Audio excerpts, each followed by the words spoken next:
Does doing the right thing come at the cost of business performance?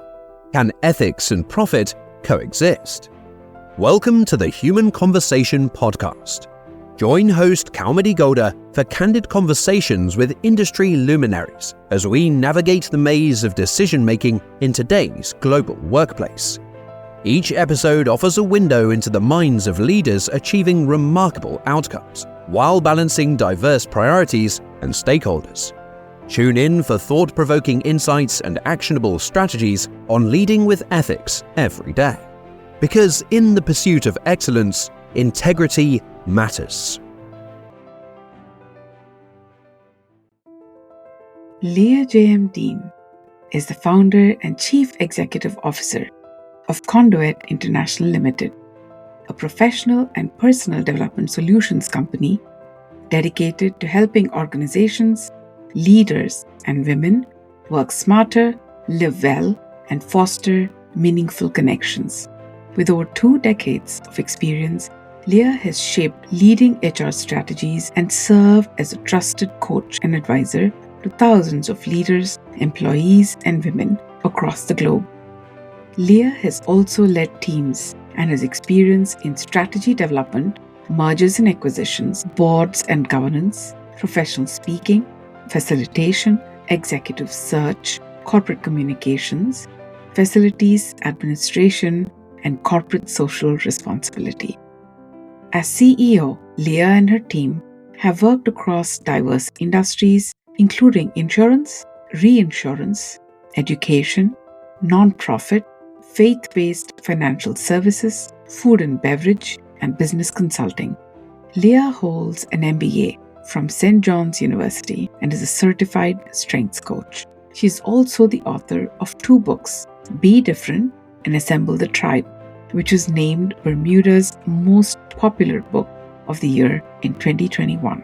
A self-proclaimed recovering workaholic, Leah is passionate about helping women and organizations find strategies, optimize their work, investing in their well-being, and making a lasting impact on the lives of those they touch. When she's not working, Leah enjoys reading, writing, walking in nature, and spending quality time with family and friends. She lives in Bermuda with her husband Terence and 2 children. Very warm welcome to you, Leah. I'm so excited to have you join us today. You've done so many different things. You've had an impactful career in corporate leadership, speaking, training, coaching, writing, mentoring all over the world. Is there a red thread that ties all of it together for you? I was curious about the driving force behind all that you do. If I had to say that there was a thread, I think the thread that has woven its way through everything for me, it really comes back to my why. So I think in every season that we're in, we always have to ask, why am I showing up, or why am I doing the things that I'm doing? And so in previous seasons, my why might have been about building a solid foundation for my family. In another season, it might have been about doing some really interesting, I was working with an organization, we were doing acquisitions, it was fun. And so we were achieving really great results together. As you know, I've also coordinated and organized women's conferences, and I've written a couple books. And so in other seasons, it's been about supporting women and creating community. And I think in this season, as you and I have been talking about, it's a little bit different for me. This season has been more about faith and what I believe and what are some of the habits of the mind that I need to create and encourage others to create to be able to show up and make a difference. And so I guess if I had to sum it all up, my why in this season and my why for my work and my business is about helping organizations and leaders and women to work smart, to live well, and connect with people. And that for me means some very specific things. I'm a strengths coach, so I believe we all have strengths and talents that we can develop into strengths, and we should look to unleash that, unlock it. The live well piece, it's I think we're whole people. And so there's the part of us that shows up at work. There's of us that are leaders. There's a gift that we have to give to the organization. but so many leaders do that at the sacrifice of themselves. And so how can we live well? And then the Connect People has just been my work for the last 7 years or so. How do we build community? We need community to live our healthiest, happiest lives. And so all the work that I'm doing every day kind of plays in one of those three spaces. And right now, that's my why. As always, so nuanced and beautiful. You're saying that there's a different driving force or focus in different seasons of our lives.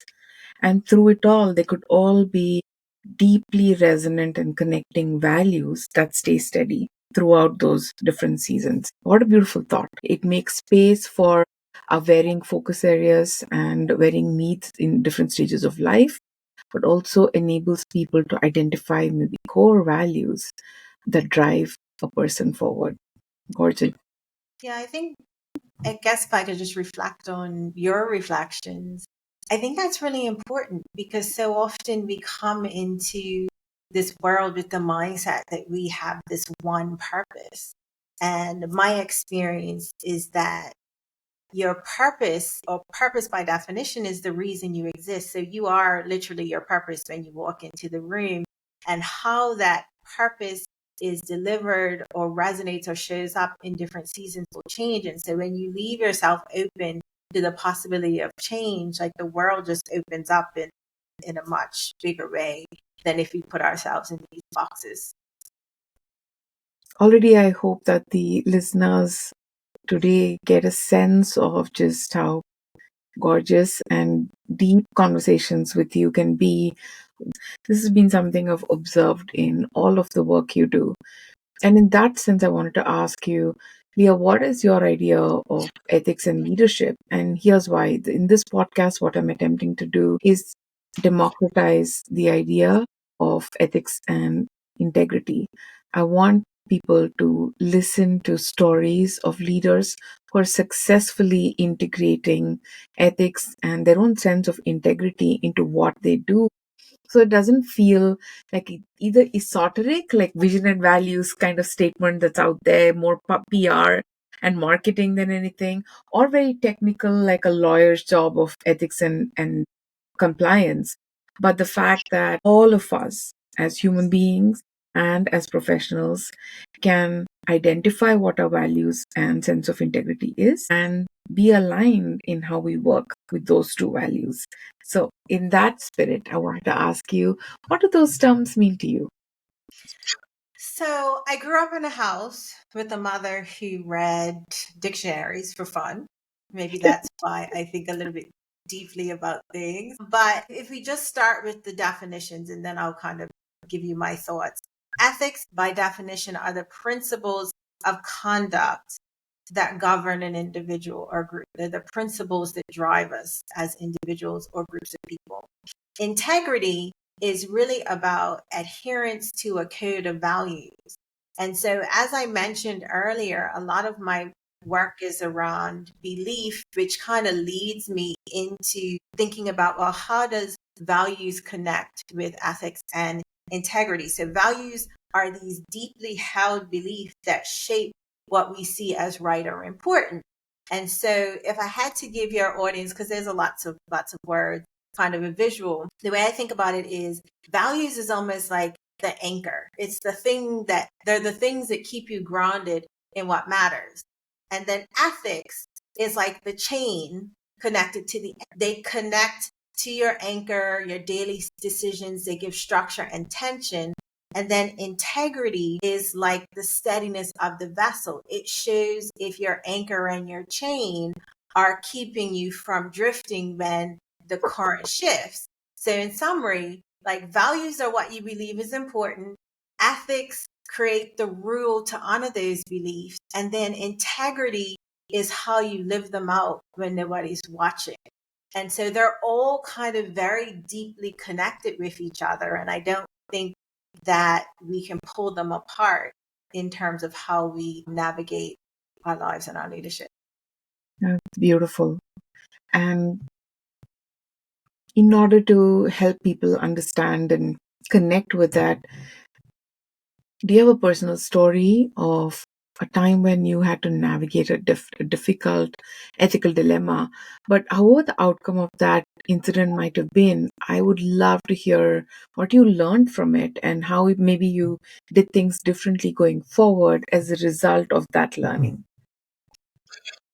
So, quick favor, if you can indulge me for a second, before I tell you the story, I want to just go back to the whole values and integrity and ethics thing, just really quickly, and share just a few more thoughts. Because when you started, you talked about how do you create more simplicity around how we think about these words and terms and how we use them. Yeah. And so it's just a couple of things that I've learned and that I talk about in my leadership program. Like values, there's deep fundamental beliefs. They're both actual and aspirational, right? As organizations, we put our values up on a wall.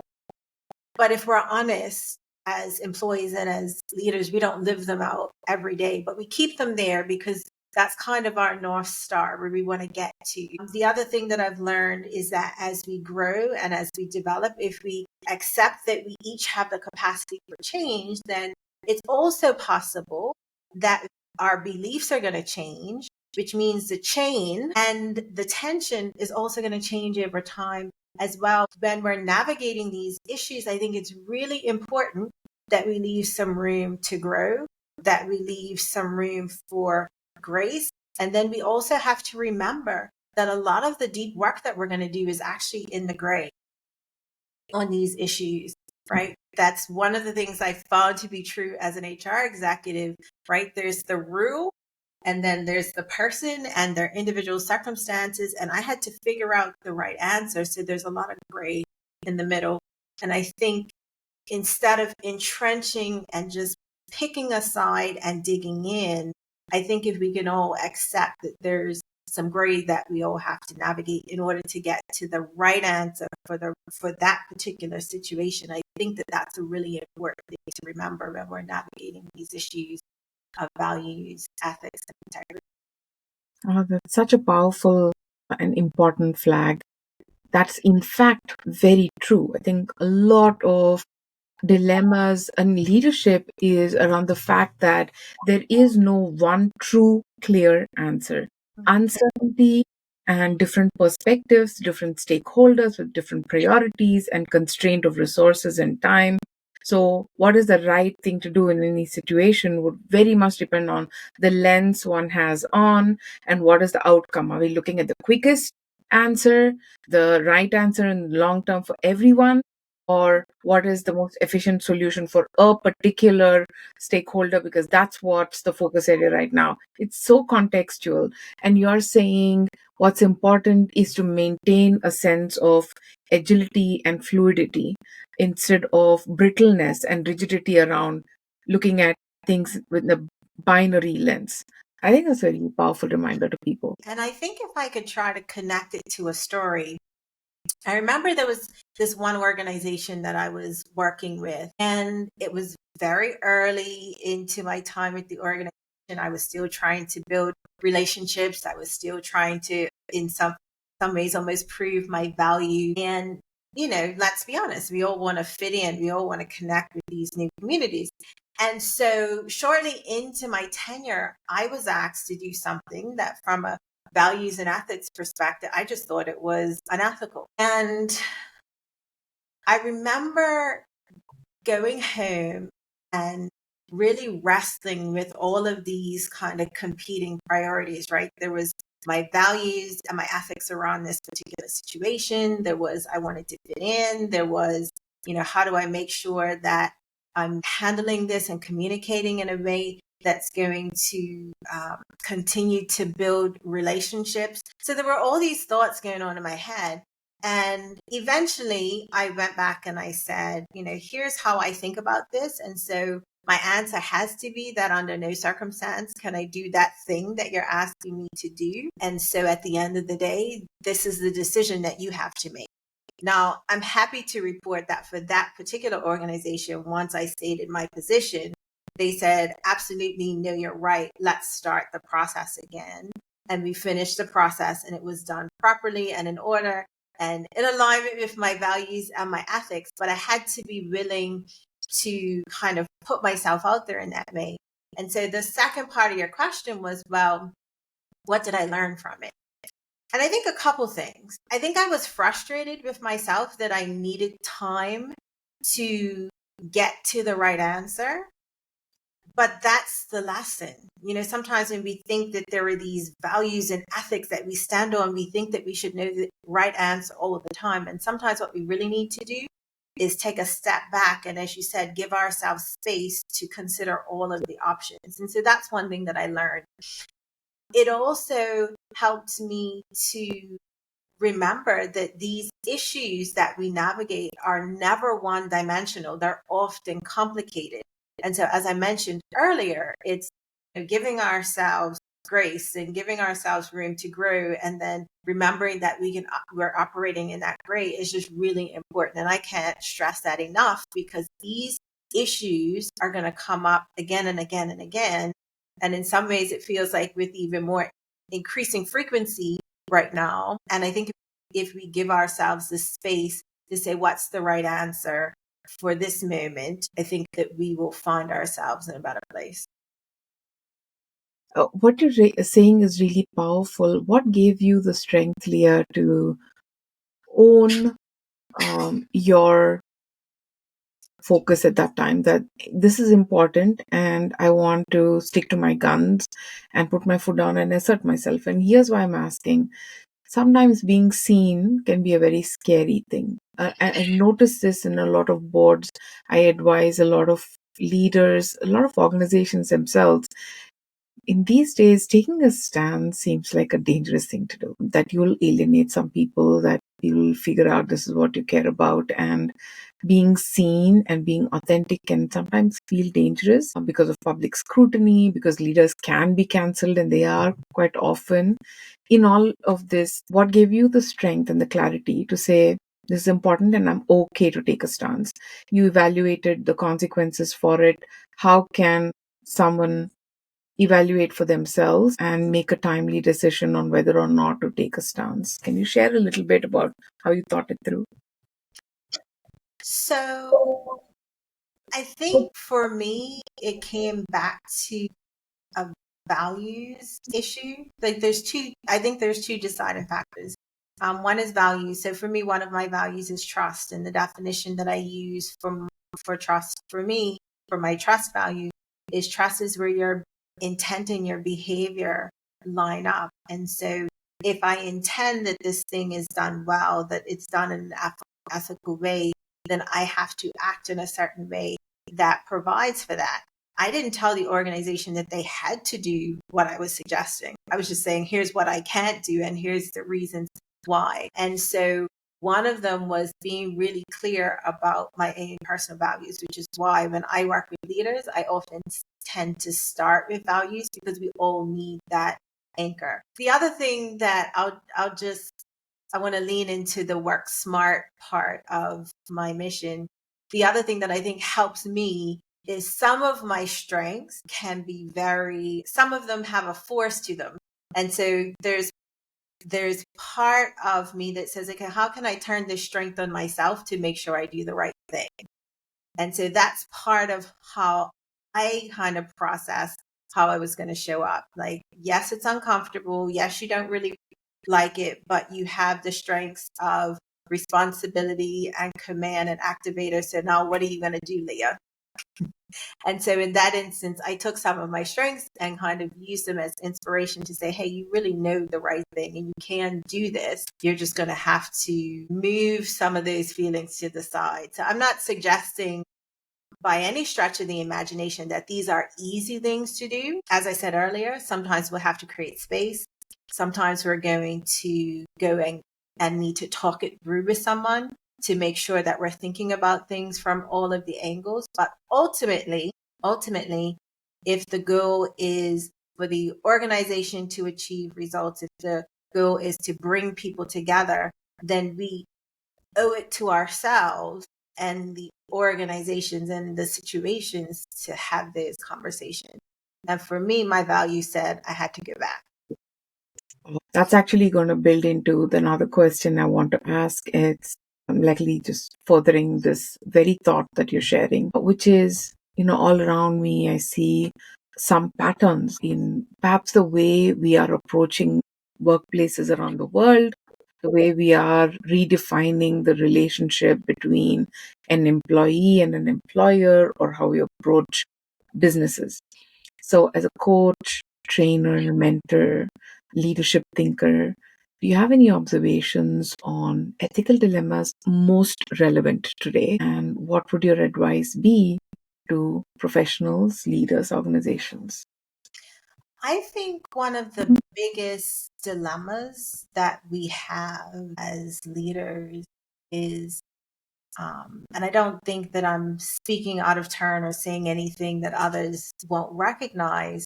There is and it came up in one of my coaching groups that I'm a part of. How do we deal with the divisiveness that we see as people pick a spot and then dig in and entrench into those corners? And so Mm, the dilemma that a leader often has is, do I then couple that with my own beliefs and values and then double down in that space? Or is there something else that I should be doing? And I think for many leaders, that is the question, right?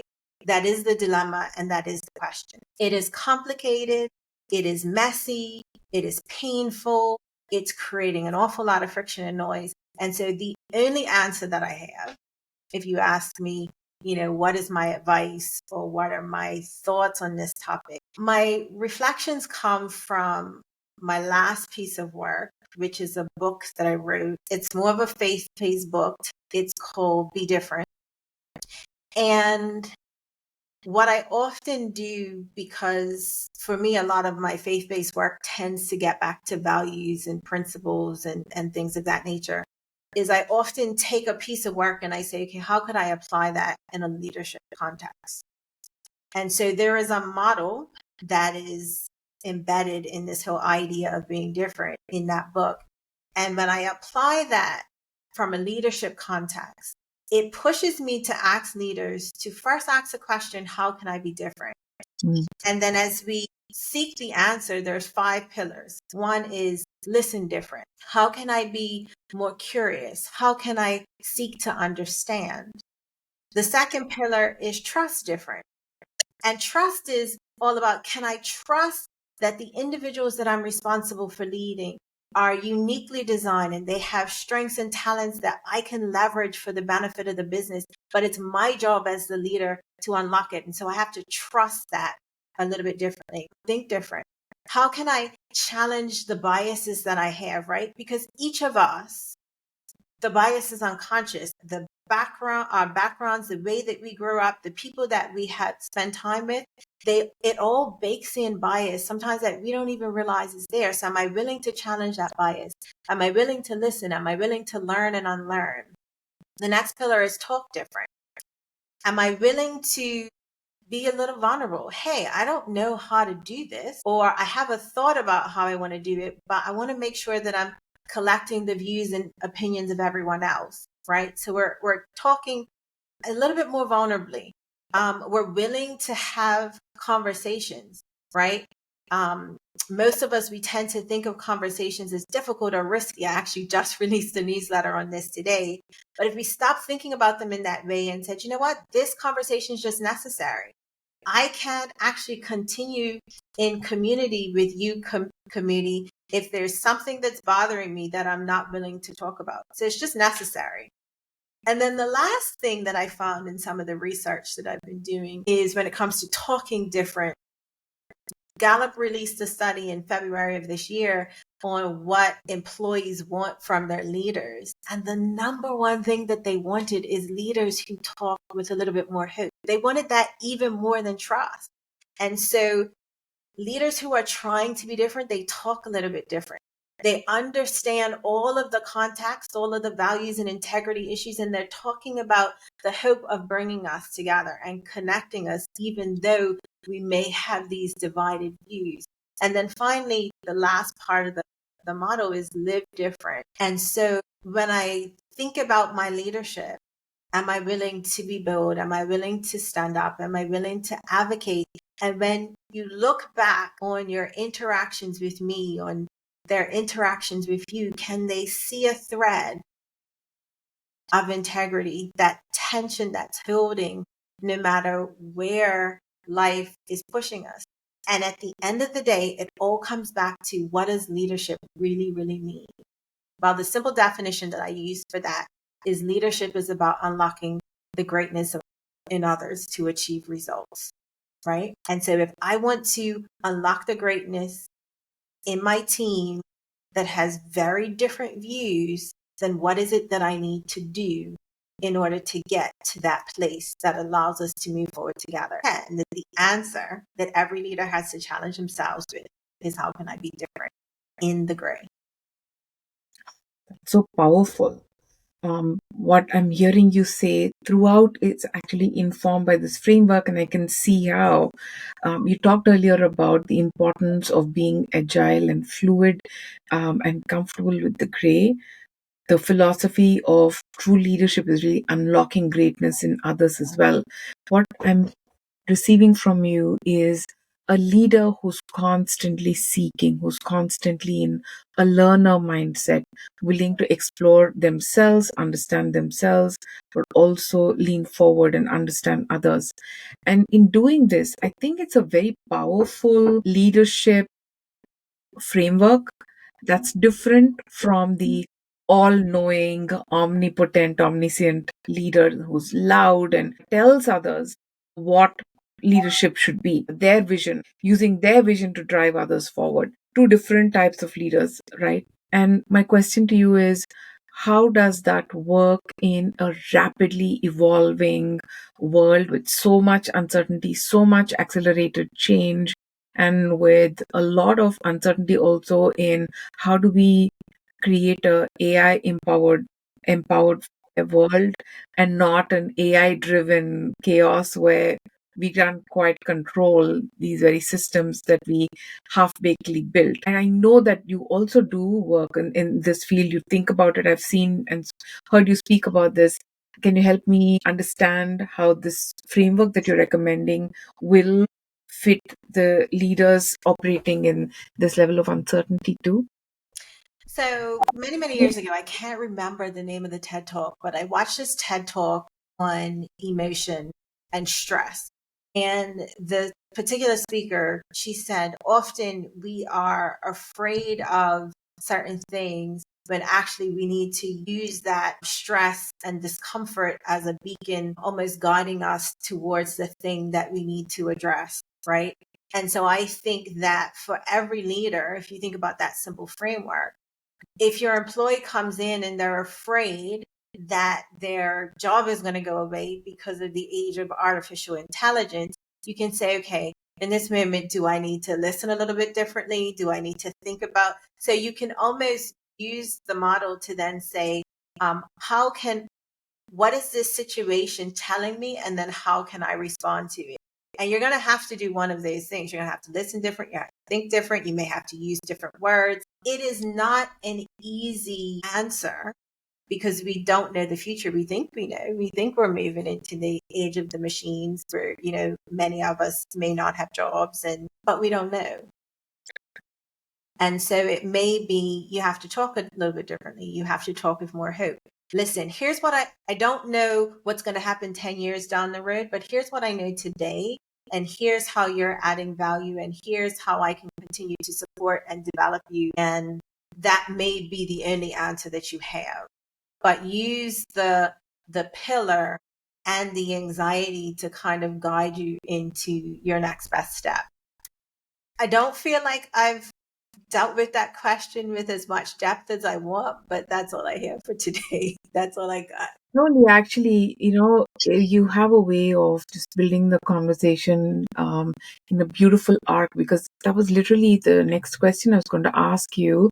And you can see how you organically just reached there. My question was, do you have any advice for leaders on how to build cultures of integrity in their organizations and teams? Because what I'm observing is with all of these layoffs going around and so much anxiety around future of careers, even do these jobs even count?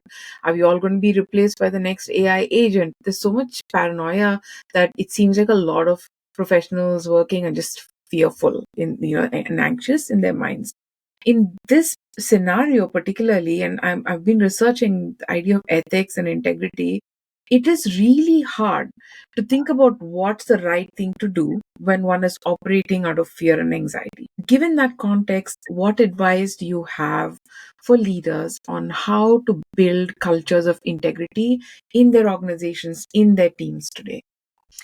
So, one of the things that I do in my leadership program very early on is I kind of tackle this issue of confidence. And I think that actually applies to this situation that we're talking about at the moment. There's a quote that I use as one of the principles for the program, which says, the feeling is normal.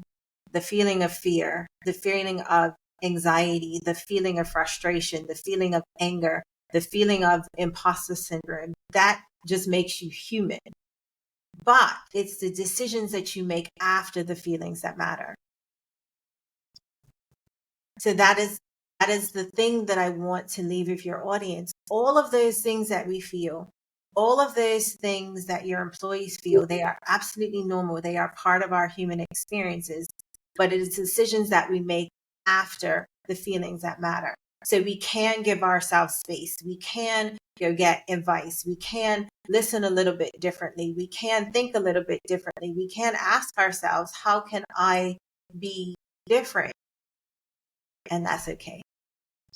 That's a powerfully resonant mantra that you're sharing. And that is timeless, isn't it? It can be applied in any context. Is a quick reminder, and it pairs beautifully. That quotation pairs beautifully with the leadership model and framework you recommended before. Feeling is normal. Fill in the blank. Whatever feeling you're feeling right now, that's normal. What's the next decision you make? It's that decision that matters. Between the feeling, and the decision lies the framework. Listen, trust, think, talk, and live different. Apply that, and then hopefully a decision will emerge for you as you apply the framework. Beautiful. Thank you for sharing that with us. I know that I'm very excited to learn where is your research taking you these days? What are you excited about with regard to all of your work? So one of the things that I'm thinking about working on at the moment is what's in the middle. So if you think about my mission, the first is work smart, and that's all about kind of working more efficiently, working productively, leveraging strengths. On the other side, I've spent about 7 years working on creating community and connecting community, and I've written 2 books on that topic. And then there's that live well right in the middle. And the reason why I'm focused on that in the moment is because when I talk to leaders, they share with me, I absolutely understand these are the things I have to do to manage well. These are the values that anchor me. These are the things that I need to do to be able to operate more strategically and achieve results. But how can I do all of those things while still not sacrificing my own well-being? I'm a whole person. I need time to invest in my well-being. And so that's kind of where my work has taken me. It's kind of how do we thread all of those things together? I have some tools that I use to do that now, but I really want to go deeper. And frankly, if I'm honest, I want to do that for myself because based on my strengths, I am wired to execute. I am wired to work. And, in my bio, I actually say now I'm a recovering workaholic. And so some of this journey for me is in my quest to help others. I will also help myself. And that's where my work is taking me at the moment. And so I'm just looking forward to what will reveal itself as I study what does it mean to really live well in our lives and our leadership while still making an impact. I'm so excited. I know I will watch this space to find out what's the next gorgeous thought you bring to us. I'm sure it will be worthy and impactful. as it is with all the work that you do, Leah. For those listeners who want to engage with you more, maybe hear a talk, invite you back to their organizations, or attend the workshops that you've been mentioning, how can they connect with you? Where do they find you? Where can they follow your work? So the best way to connect with me or to learn more is to visit my website. It's www.leahjmdean.com, www.leahjmdean.com, and they can kind of scroll to the bottom of the website and join the newsletter. I have a newsletter. I call it The Quiet Life. It's all about the tools and strategies that will help us to work smart, live well, love people. And so every month I'm exploring one of those topics. So if you just want a little bit of inspiration, feel free to join. But on social media, I'm on LinkedIn and Instagram and Facebook, and my handle is at Leah JM Dean. So I try to keep everything the same all across the internet, and that's how you can find me and hopefully engage with the work. I think on the website I have a bunch of free tools and resources as well on a variety of topics related to leadership and life and community. So I encourage everyone to just log on and explore and stay connected. I respond to every single email that I get personally, so reach out. That's awesome. Thank you. Is there a book or a piece of music or anything at all that's making you smile or feel inspired lately? So as I mentioned earlier, I wrote a book called Be Different. A friend of mine, she wrote a song by the same title, which is called Be Different. And so when I need a little reminder of the impact that I can have in the world, I will log on and listen to that. I'm pretty sure there's a link on the website to the song as well. And if it's not, I'm going to go look right now and make sure that it's there. But that's the song that's adding a little bit of extra pep to my step right now. How exciting! I'm going to share the link with the podcast recording so that everyone can access it. That's beautiful. Thank you so much, Leah. That's a wonderful conversation. As always, loads to think, loads to get inspired from, and loads to learn. Thanks a lot. As we wrap up today's discussion on the human conversation on leadership and ethics, it's clear that integrity and ethics are the cornerstone of leadership. Host Kaumadi Gowda thanks you for joining us in this vital dialogue. Before you go, hit that subscribe button and become a part of the community dedicated to ethical leadership. Share your thoughts and continue the conversation with #TheHumanConversationPodcast.